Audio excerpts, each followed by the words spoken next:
Well, actually, that's a good segue to our first guest. Don Owens is the Communications Director at Social Security Works. Welcome, Don. Thank you, Maya. So you've been following Sequester for a while now, huh? Yes, it's been like an extended family member for me and my organization. Did you think that it was actually going to go through? I did believe it was going to go through. It's sort of one of the messages we've taken from politics over the last 6 months.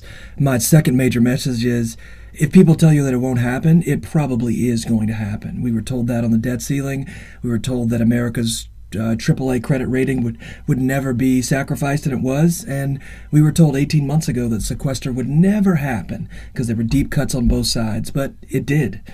So let's walk us back in terms of how this happened, because this is actually, the how has also become a political hot point this week. Yes. With the Bob Woodward kerfluffle saying that he was threatened by a high-ranking White House official who actually turned out to be Gene Sperling. Yes. Can you tell us about the evolution of the sequester and who's responsible? Well, the evolution of the sequester lies primarily with the Republican Party. On the original vote on the sequester, Republicans voted for it, and they've been reminded about it all this week. A couple of CNN reporters, right before Congress let out on Thursday and Friday, camped out in the intersection on Independence Avenue and stopped Republican members of Congress as they were crossing the street from the Capitol. And you heard the normal talking points. We've got a spending problem in Washington. We've got to make cuts, and that's why the sequester is here. And then the reporter reminded them that they actually supported the sequester. They said, well, you heard a lot of stuttering, a lot of Republicans saying things like, but we did it at the guidance of the president. And then the reporter then reminded them, but the president is not the leader of your party. And that led to a lot of members jumping into cars and heading off to the airport. Well, this is interesting, though, right? Yes. Because the president initially said that he didn't have anything to do with the sequester, and then he actually had to walk that back because the actual origin of the sequester idea came from who? It came from the President of the United States. It came from the President of the United States of America, Jack Lew. Actually, it was his brainchild. Who got a promotion. He got a promotion. And so when Sean Hannity says, and other people say that, the president's responsible, there is some credibility to that claim. Yes, progressives, Democrats can no longer walk around with blinders around. The president is still committed to a grand bargain, which includes entitlement cuts to both Social Security and Medicare. We cannot walk into the room blind anymore. What we have to make sure going forward is that the president is held accountable, not just in behind-the-scenes letters, behind-the-scenes phone calls, but in our public comments. We have to reach out to people in our coalition, folks who are on Social Security, on Medicare, to remind them that they're not walking down this road completely hand in hand with the president. The president has indicated, not just once or twice, multiple times. When he first came into office, he said he was interested in the grand bargain. In fact, that was one of the very first speeches that he made, and one of the very first convenings at the White House was a summit on fiscal responsibility. And in my breakout session, high-ranking officials actually said, we have to get real, that we're going to need cuts to Social Security. In one sense, people on Social Security and Medicare can only thank the misguided policies of the Republicans, and that they will not vote for any, or rarely vote for any, tax increases, or we'd be at a point of grand bargaining right now. So the only thing that has saved us thus far from cuts to Social Security and Medicare has been the fact that the Republicans have refused to accept the gift that the president has been willing to offer. Not only is that the only thing that has stopped it, it is the only thing that has stopped it on numerous occasions. When it comes to the debt ceiling fight, when it comes to the debate around our credit rating and the sequester, it has been the misguided policies of the Republicans to fight against tax increases for very wealthy people, people with yachts and planes, that has stopped us from getting to a grand bargain. We don't know where we'd be if Republicans had accepted those tax increases 12 months ago, 18 months ago. But let's parse this out, right? Because the sequester itself doesn't actually harm Social Security and Medicare, correct? Yes, in the immediate term, no. Except on the administrative side, potentially. Yes, people aren't going to see any changes in their checks.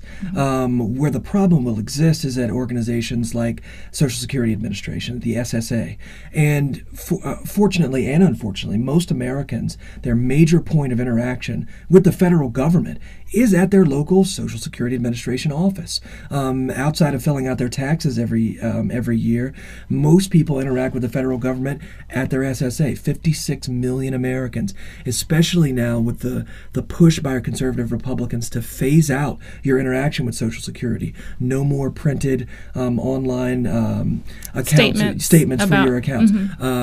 Reducing hours at SSA offices, making it nearly impossible when you call the 800 number to get a live person. Generally because, especially after the sequester, there are going to be cutbacks. These are very real cutbacks.